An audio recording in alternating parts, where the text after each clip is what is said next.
Sir ನನ್ನ ಹೆಸರು ನಂದಿನಿ. ಮೃತಪಟ್ಟಿರೋ ರಾಜೇಶ್ ಅವ್ರ ಅಕ್ಕ, ದೊಡ್ಡಕ್ಕ. ಅವರು 11ನೇ ತಾರೀಕು ಅವನು ಕೆಲ್ಸಕ್ಕೆ ಹೋಗ್ತೀನಿ ಅಂತ ಹೋಗಿ ರಿಟರ್ನ್ ಬರ್ತಿದ್ದ. ರಿಟರ್ನ್ ಬರಬೇಕಾದ್ರೆ ನೈಟ್ 10:45ರಿಂದ 11 ಗಂಟೆ ಒಳಗಡೆ HM ರೇವಣ್ಣ ಅವರೇನೋ ತೋಟದ ಮನೆಯಲ್ಲಿ ಫಂಕ್ಷನ್ ಇದೆ ಅಂದ್ಬಿಟ್ಟು ಫಂಕ್ಷನ್ ಮುಗಿಸ್ಕೊಂಡು ಹೋಗ್ಬೇಕಾದ್ರೆ ಮುಂದೆ ಹೋಗ್ತಿದ್ದ ಗಾಡಿಗಳ್ನ ಓವರ್ಟೇಕ್ ಮಾಡೋಕ್ಕೆ ಹೋಗಿ ನಾನು ಮನೆ ಕಡೆ ಬರ್ತಿದ್ದ ತಮ್ಮನಿಗೆ ಏಕ್ದಮ್ ಹೋಗಿ ಗುದ್ಬಿಟ್ಟಿದ್ದಾರೆ. ಅದು ಗುದ್ದಾಗ ಅದು ಸ್ಪಾಟಲ್ಲೇ ಅವನು ಡೆತ್ ಆಗಿದ್ದಾನೆ. ಅಲ್ಲಿ ಕಾರು ನಿಲ್ಲಿಸಿ ನೋಡೂ ಇಲ್ಲ ಸಹ. ಈಗ ಗುದ್ದಿ ಏನೋ ಅಕಸ್ಮಾತಾಗಿ ಆಗೋಯ್ತು. ಓಲಿ ಮಾನವೀಯತೆಯಿಂದ ಕಾರ್ ನಿಲ್ಲಿಸಿ ಅದು ಬದುಕಿದಾನ ಏನಾಗಿದ್ದಾನೆ ಅಂತಲೂ ಸಹ ನೋಡಿಲ್ಲ.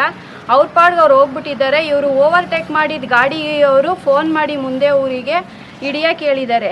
ಅವ್ರು ಹೋಗಿ ಗುಡೇಮನಹಳ್ಳಿನಲ್ಲಿ ಅಡ್ಡ ಹಾಕಿದ್ರೆ ಅಲ್ಲೂ ಸಹ ಕಾರ್ ನಿಲ್ಲಿಸಿಲ್ಲ. ಅವ್ರನ್ನೇ ಇದು ಮಾಡಿಕೊಂಡು ಓವರ್ಟೇಕ್ ಮಾಡ್ಕೊಂಡು ಹೊರಟೋಗ್ಬಿಟ್ಟಿದ್ದಾರೆ. ಆಮೇಲೆ ಸನ್ಫ್ಲೂ ಫ್ಯಾಕ್ಟ್ರಿ ಹತ್ರ ಹೋಗಿ ಅಡ್ಡ ಹಾಕಿದಾಗ ನಾನು ರೇವಣ್ಣವ್ರ ಮಗ ಅಂತ ಧಮ್ಕಿ ಹಾಕಿ ಇದು ಮಾಡಿ ಅವ್ರಿಗೆಲ್ಲ ತಿರ್ಗಾ ಬಿಟ್ಬಿಡಿ, ನನಗೆ ಮಕ್ಕಳು ನನ್ನ ಹೆಂಡತಿ ಮಕ್ಕಳೆಲ್ಲ ಇದ್ದಾರೆ ಅಂತ ಹೇಳಿದ್ದಾರೆ. ಇವರು ಅವಾಗ ಯಾರಾದರೆ ಏನು ನೀವೇಂತ ನಿಲ್ಲಿಸ್ತಾನೆ ಬರ್ತಿದ್ದೀರಾ, ಅಲ್ಲೊಂದು ಪ್ರಾಣ ಹೋಗಿದೆ ಅಂದಾಗ ಇವರು ಅದಕ್ಕೇನು ಮಾತಾಡಿಲ್ಲ, ಹಾಗೆ ಹೊರಟೋಗ್ಬಿಟ್ಟಿದ್ದಾರೆ. ಅದು ಹೋದ್ಮೇಲೆ ಇವರು ತಿರ್ಗಾ ಬಂದು ನೋಡೂ ಇಲ್ಲ. ಆಮೇಲೆ ರೇವಣ್ಣ ಅವರೇ ಹೋದ್ರಂತೆ, ಬಾಡಿಯನ್ನು ಇದು ಆಂಬುಲೆನ್ಸ್ ಹಾಕಿ ಕಳಿಸಿದ್ದಾರೆ. ಅದಷ್ಟೇ. ಅದು ಬಿಟ್ಟರೆ ನಮ್ಮ ಮನೆ ಕಡೆ ಏನಾಯಿತು, ಅವ್ನು ಯಾರ ಮನೆ ಹುಡುಗ ಏನು ಎತ್ತ ಏನೂ ವಿಚಾರಿಸಿಲ್ಲ. ಆಮೇಲೆ ಅವರು ಮೀಡಿಯಾದಲ್ಲಿ ನಾನು ನೋಡಿದ ಮಟ್ಟಿಗೆ ಹೇಳಿದ್ದಾರೆ, ಅವರೇ ಬಂದು ಓವರ್ಟೇಕ್ ಮಾಡೋಕ್ಕೆ ಬಂದು ಆ ಹುಡುಗನೇ 2 ಬೈಕಿಂದ ಬಂದು ನಾನು ಮುಂದು ಅಂತ ಬಂದು ಗುದ್ಗೋಗ್ಬಿಟ್ಟಿರೋದು ಅಂತ ಹೇಳಿದ್ದಾರೆ. ಇದು ಅದು ಬಂದಮೇಲೆ ಇನ್ನೊಂದು ಬೈಕ್ ಏನಾಯಿತು, ನನ್ನ ತಮ್ಮ ಒಬ್ಬನೇ ಅಲ್ಲಿದ್ನಲ್ಲ, ಇನ್ನೊಬ್ಬ ಬೈಕು ಇವಾಗ ಅವನು ಇರಬೇಕಿತ್ತು, ಅವನೆಲ್ಲಿ? ಈಗ ಹಂಗೆ ಗುದ್ದಿದ್ದಿದ್ರೆ ಇವರೇ ಕಾರ್ ನಿಲ್ಲಿಸು ಬೈದು ಹೋಗಿರೋರು. ಎಂಥವ್ರೇ ಆದರೂ ಅವ್ರಾಗವ್ರೆ ಹಂಗೆ ಬಂದಾಗ ಬೈದು ಹೋಗಿರೋ, ಏನೂ ಮಾಡಿಲ್ಲ, ಗುದ್ಕೊಂಡ್ರು. ಅದು ಅಲ್ಲದೆ ಇದು ಆಕ್ಸಿಡೆಂಟ್ ಅಂತ ಹೆಸರು ಕೊಡ್ತಿದ್ದಾರೆ ಇದಕ್ಕೆ. ಇದು ಹೆಂಗೆ ಆಕ್ಸಿಡೆಂಟ್ ಆಗ್ತೈತೆ? Hit and run case. ಗುದ್ಬಿಟ್ರು, ಅವ್ರ ಪಾಡ್ಗೆ ಅವ್ರು ಹೊಟ್ಟೋಗ್ಬಿಟ್ರು. ಇವ್ರು ಹೋಗಿದ್ರು, ಹಿಂದೆ ಹೋಗಿದ್ದಕ್ಕೆ ಆಂಬುಲೆನ್ಸ್ಗೆ ಹಾಕಿ ಕಳಿಸ್ಬಿಟ್ರು. ಆ ಕೆಲಸ ಸ್ಥಳೀಯರು ಮಾಡೋರು. ಇವಾಗ ಯಾರೇ ಇದ್ದರೂ ಮಾಡಿರೋರು ಆ ಕೆಲಸನ. ಇವರು ಅಷ್ಟು ಶಾಸಕರಾಗಿ ಮಾಗಡಿಲಿದ್ದು ನಮಗೆ ಯಾವ ಥರ ನ್ಯಾಯ ಕೊಟ್ಟರು ಇವರು? ಒಬ್ಬ ಮಗ ಅಂತ ಹೇಳಿ ಎಲ್ಲ ನಾವು ಅಷ್ಟೆಲ್ಲ ಇದು ಮಾಡೋದು ಬಂದು ಅವತ್ತು ಸಹ ಮನೆ ಹತ್ರನೂ ಬಂದು, ಯಾರು ಇಷ್ಟು ದಿನ ಆದರೂ ಮನೆ ಹತ್ರನೂ ಬಂದು ನಿಮ್ಮ ಕಷ್ಟ ಏನು, ನಿಮ್ಮದೇನು, ಏನಾಯಿತು ಇವತ್ತುವರೆಗೂ ಯಾವುದನ್ನು ಮಾತಾಡಿಸಿಲ್ಲ ಅವರು. ನೀವು ಹೆಂಗಿದ್ದೀರಾ ಅಂತ ತಿರುಗೂ ನೋಡಿಲ್ಲ ಅವರು. ನಾವು ಕೇಳೋದಿಷ್ಟು, ಈ ಥರ ಮೀಡಿಯಾದಲ್ಲಿ ಅವನೇ ಬಂದು ಕೂತ್ಕೊಂಡ, ಇವಾಗ ಅವನ ಮೇಲೆ ಅಪವಾದ ಇಲ್ದೇ ಇರೋದು ಅಪವಾದ.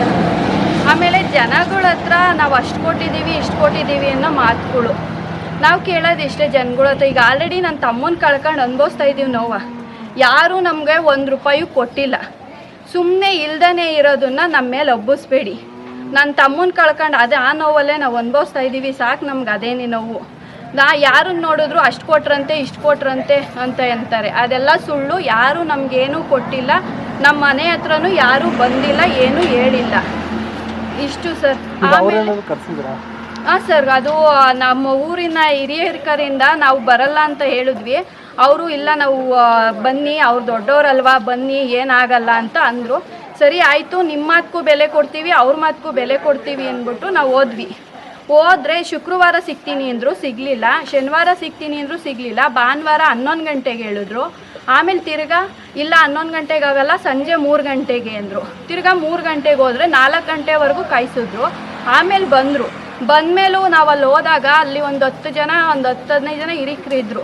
ಅವರೆಲ್ಲ ಹೇಳಿದ್ರು, ಅಲ್ಲಿ ಬಂದಿದ್ದಾರೆ ನೋಡಿ ಪಾಪ, ಅವ್ರ ಮಗನೇ ಮೃತಪಟ್ಟಿದ್ದು, ಮಾತಾಡಿಸಿ ಅಂದರೆ ಮಾತಾಡ್ಸೋಣ ಬಿಡಿ, ಆಮೇಲೆ ಮಾತಾಡಿಸ್ತೀನಿ, ಇವಾಗ ಮಾತಾಡಿಸ್ತೀನಿ ಅಂತ ಬರೀ ಬೇರೆಯವ್ರದ್ದು ಮಾತಾಡಿ ಅವ್ರನ್ನ ನೋಡೋದೇ ಆಯಿತು. ನಮ್ಮ ಕಡೆ ನೋಡಲೂ ಇಲ್ಲ ಅವರು. ಅರ್ಧ ಗಂಟೆ ತಿರ್ಗಾ ಅಲ್ಲೂ ವೆಯ್ಟ್ ಮಾಡಿಸಿದ್ರು. ಕೂತಿದ್ರೆ ಆಮೇಲೆ ಕೇಳಿದ್ರು ಅವರು, ಯಾರು ಇವರು, ಇವನು ಯಾರು ಅಂತಲೇ ಕೇಳ್ತಿದ್ರು ನಮ್ಮ ಅಪ್ಪನ್ನೆಲ್ಲ. ಅವರು ಇದ್ದವ್ರು ಹೇಳಿದ್ರು, ಅವರು ಮೃತಪಟ್ಟ ತಂದೆ, ಇವ್ರ ತಾಯಿ, ಇವ್ರ ಅಕ್ಕ, ಹಿಂಗೆ ತಂಗಿ, ನನ್ನ ತಂಗಿನೂ ಬಂದಿದ್ಲು, ನಮ್ಮ ಯಜಮಾನ್ರು ಎಲ್ಲರನ್ನೂ ಹೋಗಿದ್ವಿ. ನಾವಿಷ್ಟೇ ಜನ ಹೋಗಿದ್ದವರು. ಆಮೇಲೆ ಇದನ್ನೆಲ್ಲ ಕೇಳಿದ್ಮೇಲೆ ಅವರು, ಸರ್ ಅಲ್ಲ ಸರ್, ಹಿಂಗಾಯ್ತಲ್ಲ ಸರ್, ಏನಾಯಿತು, ನೀವು ಜಾಗದಲ್ಲಿ ಇದ್ರಂತಲ್ಲ, ಹೆಂಗಾಯ್ತು ಇದು, ಏನಾಯಿತು ಸರ್, ಹೆಂಗೆ ಅಂತ ಕೇಳಿದ್ದಕ್ಕೆ ಅವರು ಏನೋ ಆಗೋಯ್ತು, ಅದಕ್ಕೆ ನಾವೇನು ಮಾಡೋಣ ಅನ್ನೋ ಮಾತಾಡಿದ್ರು. ಆಮೇಲೆ ಒಂದು ಮಾತಂದರು ಸರ್ ಅವರು, ಸಾಯಕ್ಕೆ ನಿನ್ನ ಮಗು, ನಮ್ಮ ಅಪ್ಪನಿಗೆ ಸಾಯಕ್ಕೆ ನಿನ್ನ ಮಗನಿಗೆ ನನ್ನ ಕಾರೇ ಬೇಕಿತ್ತಾ ಅಂತ ಕೇಳಿದ್ರು ಸರ್ ಅವರು. ಎಷ್ಟೋ ಜನ ಲಾರಿಲಿ ಬಿದ್ದು ಸತ್ತಿದ್ದಾರೆ, ಅಲ್ಲೆಲ್ಲೋ ಸತ್ತಿದ್ದಾರೆ, ಇಲ್ಲೆಲ್ಲೋ ಸತ್ತಿದ್ದಾರೆ. ಅದಕ್ಕೆಲ್ಲ ನಾನೇ ತಲೆ ಕೆಡಿಸ್ಕೊಳ್ಳಿ, ನಿನ್ನ ಮಗನಿಗೆ ನನ್ನ ಕಾರೇ ಬೇಕಿತ್ತ ಸಾಯೋಕ್ಕೆ ಅಂತ ಕೇಳೋದು.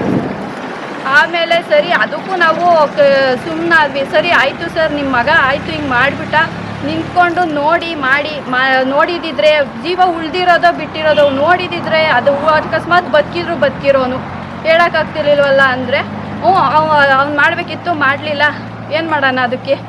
ಅವ್ನು ಹೋಗ್ಬಿಟ್ಟ, ನಾನು ಹೋಗಿ ಬಾಡಿಯಾಗಿ ಕಳಿಸ್ಲಿಲ್ವಾ? ಅವ್ರ ಪ್ರಕಾರ ಹೆಂಗೆ ಅಂದರೆ ನಾನು ಬಾಡಿಯಾಗಿ ಕಳಿಸಿದ್ದೀನಿ ಅಷ್ಟೇ, ನಾನು ಮಾಡಬೇಕಿತ್ತು, ನಾನು ಮಾಡಿದ್ದೀನಿ. ಈ ಥರ ಮಾತಾಡಿದ್ರು. ಕಾನೂನು ಹೋರಾಟ ನಾನಂತೂ ಕಾನೂನು ಹೋರಾಟ ಮಾಡ್ತೀನಿ ಸರ್. ಇಲ್ಲಿ ಪೊಲೀಸ್ನವರು ಸಹ ನಮಗೆ ಹೆಲ್ಪ್ ಮಾಡ್ತಿಲ್ಲ ಸರ್. ಇವಾಗ ಹೊಡೆದ್ರು ಹೋದ್ರು, ಕಾರ್ ತಂದುಬಿಟ್ಟವ್ರು ಯಾರೂ ಗೊತ್ತಿಲ್ಲ, ಸ್ಟೇಷನ್ ಹತ್ರ ಕಾರ್ ತಂದುಬಿಟ್ಟವ್ರು ಯಾರೂ ಗೊತ್ತಿಲ್ಲ, ಯಾರು ಕಾರ್ ಓಡಿಸ್ತಿದ್ರು ಗೊತ್ತಿಲ್ಲ, ಡ್ರೈವರ್ ಅಂತ ಹೇಳ್ತಿದ್ದಾರೆ, ಆ ಡ್ರೈವರ್ ಯಾರೂ ಗೊತ್ತಿಲ್ಲ, ಅರೆಸ್ಟ್ ಆಗಿಲ್ಲ, ಪ್ರತಿಯೊಂದು ಏನೂ ಇಲ್ಲ ಸರ್. ಇಲ್ಲಿ ಏನೂ ನಡೀತಿಲ್ಲ. ಏನು ಇದಕ್ಕೆಲ್ಲ ಹೆಂಗೆ ನಾವು ಪರಿಹಾರ ಹುಡ್ಕೋದು ಅನ್ನೋದೇ ಗೊತ್ತಾಗ್ತಿಲ್ಲ. ಇಲ್ಲ ಈ ಪೊಲೀಸ್ನವರು ಸಹ ಒಂದು ಹೆಲ್ಪ್, ಹಿಂಗಾಗೈತೆ, ಹಿಂಗೆ ಬಿಟ್ಟೈತೆ, ಒಂದು ಇದೇ ಮಾಡ್ತಿಲ್ಲ. ನಾನು ಕೇಳೋದಿಷ್ಟು ಸರ್, ಅದೇ ಜನಸಾಮಾನ್ಯರಾಗಿ ಹೊಡೆದಿದ್ರೆ ಪೊಲೀಸ್ನವ್ರ ಹತ್ರ ಕಾರ್ ತಗೊಂಡೋಗಿ ಹಾಕಿದಿದ್ರೆ ಬಿಟ್ಕೊಟ್ಟು ಕಳ್ಸ್ಬಿಟ್ಟಿರೋರ ಬಿಡೋರ ನಮ್ಮನ್ನ ನಾವಿವಾಗ ಹೋಗಿ ಕಾರ್ ನಿಲ್ಸ್ಬಿಟ್ಟು ನಾನು ಗುದ್ಬಿಟ್ಟು ಬಂದಿದ್ದೀನಿ, ಕಾರ್ ಹ್ಯಾಂಡ್ ಓವರ್ ಮಾಡ್ಕೊಳ್ಳಿ ಅಂತ ಹೇಳ್ಬಿಟ್ಟು ಕಾರ್ ಬಿಟ್ಟು ಕಾರೋ ಬೈಕೋ ಏನೋ ಬಿಟ್ಬಿಟ್ಟು ಗಾಡಿ ಒಂದು ಬಿಟ್ಬಿಟ್ಟು ನಾವು ಬಂದ್ಬಿಟ್ಟಿದ್ರು ಬಿಟ್ಟಿರೋರ ಅವರು ಹೋಗ್ತಿರ್ಲಿಲ್ವಾ, ಹುಡುಕ್ತಿರ್ಲಿಲ್ವಾ, ತನಿಖೆ ಮಾಡ್ತಿರ್ಲಿಲ್ವಾ? ಯಾಕೆ ಹಿಂಗೆ ನೆಗ್ಲೆಕ್ಟ್ ಮಾಡಿ ಬಡವ್ರ ಮನೆ ಮಕ್ಕಳು ಅಂದ್ರೆ ಅಷ್ಟೊಂದು ತಾತ್ಸಾರನ ಸರ್? ನಾವೇನು ಮಾಡೋಣ ಸರ್? ಇದ್ದವನೊಬ್ಬ ಮಗ, ವಂಶಕ್ಕೆ ಇದ್ದವನೊಬ್ಬ ಮಗ, ಅವನೇನ ತಪ್ಪು ಮಾಡಿದ್ರು ನಮ್ಗೆ ಇಷ್ಟೊಂದು ಬೇಜಾರಾಯ್ತಿರ್ಲಿಲ್ಲ. ಸುಮ್ಮನೆ ಬಂದಿದ್ದವ್ರನ್ನ ಓವರ್ಟೇಕ್ ಮಾಡೋಕೆ ಹೋಗಿ ಗಾಡಿ ಸ್ಪೀಡಲ್ಲಿ ಹೋಗಿ ಇವ್ರು ಹೊಡೆದಿರೋದು.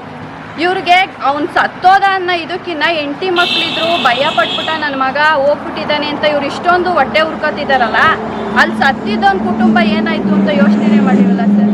ನಾನು ಕೇಳಿದೆ ಸರ್, ಆಯಿತು ಸರ್ ನಿಮ್ಮ ಮಗ ಏನೋ ಹೋಗ್ಬಿಟ್ಟ, ಅವ್ರದ್ದು ಮಾತ್ರ ಕುಟುಂಬ, ನಮ್ಮದು ಕುಟುಂಬ ಅಲ್ವಾ ಅಂತ ಕೇಳಿದ್ದಕ್ಕೆ ಅವರು, ಅದಕ್ಕೆ ನಾನೇನು ಮಾಡೋಕ್ಕಾಗುತ್ತೆ? ಅದಕ್ಕೆ ನಾನೇನು ಮಾಡಲಿ? ಇವಾಗ ನಮ್ಮ ಅಪ್ಪ ನಮ್ಮಮ್ಮಂಗೆ ದಿಕ್ಕ್ಯಾರು ಸರ್ ಅನ್ನೋ ಅದಕ್ಕೆ ನಾನು ನೋಡ್ಕೊಳ್ಳ? ಈ ಥರ ಬೇಜವಾಬ್ದಾರಿ ಥರ ಮಾತು, ಮತ್ತು ಒಂಥರ ತುಂಬ ಬೇಜಾರು. ಕರೆಸಿ ನಾವು ಬರಲ್ಲ ಅಂದ್ರೂ ಬಲವಂತ ಮಾಡಿ ಮನೆ ಹತ್ರ ಕರೆಸಿ ನಮ್ಗೆ ಅವಮಾನ ಮಾಡಿ ಕಳಿಸಿದ್ರು ಸರ್. ನಮ್ಮ ತಮ್ಮನ ಕಳ್ಕೊಂಡಿದ್ದು ನೋವು ಒಂಥರ ಆದರೆ ಸುಮ್ಮನೆ ನಮ್ಮ ಪಾಡಿಗೆ ನಾವಿದ್ದೋ, ನಾವು ಯಾವುದನ್ನು ಕೇಳು ಇರಲಿಲ್ಲ, ಅವ್ರ ಮನೆ ಹತ್ರಕ್ಕೂ ಹೋಗಿರಲಿಲ್ಲ, ನಮ್ಮ ಪಾಡಿಗೆ ನಾವಿದ್ದೋ. ಮೇಲಿಂದ ಪ್ರೆಷರ್ ಕೊಟ್ಟು ಕರ್ಸ್ಕೊಂಡು ಕೊನೆಗೆ ಅಲ್ಲೂ ಅವಮಾನ ಮಾಡಿ ಕಳಿಸಿದ್ರು. ನಂದಿನಿ ಸರ್. ಹೋಗ್ಬಿಟ್ಟಿದ್ರೆ ಹಿಂಗೆ ಮಾಡಿಬಿಡಿವ್ರಾ? ಹಿಂಗೆ ಕೇಳಿವ್ರಾ ನೀವು? ನನ್ನ ಹತ್ರ ಯಾಕೆ ಇಷ್ಟೊಂದು ಕೇಳ್ತಿದ್ದೀರಾ ಅಂದರು. ಆಮೇಲೆ ತಿರ್ಗಾ ಅದಾದಮೇಲೆ ನಾನು ಮೀಡಿಯಾದಲ್ಲಿ ಹೇಳಿದ್ದೇ ತಪ್ಪಾಯಿತು, ನಾನು ಪರಿಹಾರ ಕೊಡ್ತೀನಿ ಅಂತ ಹೇಳಿದ್ದೇ ತಪ್ಪಾಯಿತು. ನಾನು ಏನೋ ಹೇಳ್ಬಿಟ್ಟಿದ್ದೀನಿ ಅಂತ ಕೊಡ್ತಿರೋದಷ್ಟೇ. ಮಗಳು ಮದುವೆಗೆ 2 ಲಕ್ಷ ಕೊಡ್ತೀನಿ, 2 ಲಕ್ಷಕ್ಕೆ ಅತ್ತೆ ಸರ್ ಮದುವೆ ಆಗೋದು. 2 ಲಕ್ಷ ಕೊಡ್ತೀನಿ, ಬೇಕಿದ್ರೆ ಈಸ್ಕೊಳಮ್ಮ, ಇಲ್ಲಾಂದ್ರೆ ಎದ್ದೋಯ್ತಾ ಇರಮ್ಮ ಅಂದರು. ಹಿಂಗೆ ಅಂದರು ಸರ್. ಬೇಕಿದ್ರೆ ತಗೊಳ್ಳಿ 2 ಲಕ್ಷ ಕೊಡ್ತೀನಿ, ಬೇಡ ಅಂದರೆ ಎದ್ದು ಒಯ್ತಾ ಇರ್ರಿ ಅಂದರು. ಈ ಥರ ಶಾಸಕರಾಗಿ ಜನಪ್ರತಿನಿಧಿಯಾಗಿ ನಮ್ಮ ಮಾಗಡಿಯಲ್ಲಿ ಇದ್ಕೊಂಡು ಇವ್ರು ಈ ಥರ ಮಾಡಿ ತಪ್ಪು ಮಾಡಿ ಈ ಥರ ಮಾತಾಡಿದ್ರೆ ನಾವಿವತ್ತು ಮಗನ ಕಳ್ಕೊಂಡಿರೋರು ಎಷ್ಟು ನೋವು ತಿನ್ನಬೇಕು? ಇದಕ್ಕೆಲ್ಲ ಯಾರು ಸರ್ ಪರಿಹಾರ ಕೊಡ್ತಾರೆ? ನಮ್ಮ ನ್ಯಾಯ ಯಾರು ಒದಗಿಸ್ಕೊಡ್ತಾರೆ? ಏನೂ ಕೊಟ್ಟಿಲ್ಲ ಸರ್. ಅಂದ್ರು ಸರ್ ನಮ್ಮ ಗಾಡಿ ಲೈಸೆನ್ಸ್ ಅದೇ, ನಮ್ಮ ಗಾಡಿ ಡಾಕ್ಯುಮೆಂಟ್ಸ್ ಅದೇ, ಕೋರ್ಟಲ್ಲಿ ನೋಡ್ಕೊ ಹೋಗಿ. ಬೇರೆಯವ್ರು ಮಾಡಿದ್ರೆ ಹಿಂಗೆ ಕೇಳ್ತಿದ್ರಾ? ಕೋರ್ಟಲ್ಲಿ ನೋಡ್ಕೊ ಹೋಗಿ.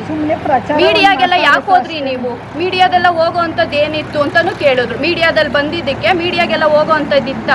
ನನ್ನ ಮರ್ಯಾದೆ ಹೋಯ್ತು, ನನಗೆ ಎಲ್ಲೆಲ್ಲಿಂದನೋ ಫೋನ್ಗಳು ಬಂದು ನನಗೆ ಅವಮಾನ ಆಯಿತು, ಬೇಜಾರಾಗೋಯ್ತು ಸಖತ್ತು ಅಂದರು. ಅವ್ರಿಗೆ ಮೀಡಿಯಾಗೆ ಹೋಗಿ ಪಬ್ಲಿಕ್ ಆಗಿದ್ದಕ್ಕೆ ಅವ್ರಿಗೆ ಅಷ್ಟು ಬೇಜಾರಾದರೆ ಮಗನ ಕಳ್ಕೊಂಡು ನಮಗೆ ಎಷ್ಟು ಬೇಜಾರಾಗಿರಬೇಕು?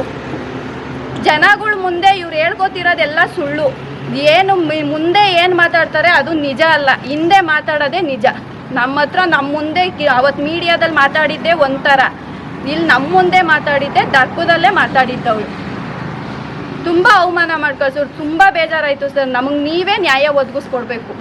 ನಿಮ್ಮನ್ನೇ ನಂಬಿದೀವಿ, ನೀವೇ ನ್ಯಾಯ ಒದಗಿಲ್ಲ ಪರವಾಗಿಲ್ಲ, ನಮ್ಮ ಮಗನಿಗೆ ನ್ಯಾಯ ಬೇಕು. ನಂಗೆ ಅದು ಒಟ್ಟೂರಿ ಕೊಡಿಸ್ಬೇಡಿ ಅಷ್ಟೇ. ನಿಮ್ಮ ಕೈ ಮೂತ್ ಕೇಳ್ಕೊಳ್ಳೋದು ನಾನು ಇನ್ನೇನು ಇಲ್ಲ. ನನ್ನ ಮಗನಿಗೆ ದುಡ್ಡು ಕೊಟ್ಟಿದ್ದೀನಿ ಅಂತ ಹೇಳ್ಕೊತಾವ್ರಲ್ಲ, ಊರು ತುಂಬ ಪ್ರಚಾರ ಮಾಡ್ತಾರಲ್ಲ, ಅದೊಂದು ನಿಲ್ಲಿಸಿ, ನಮ್ಗೆ ದಯವಿಟ್ಟು ನಿಲ್ಲಿಸಿ.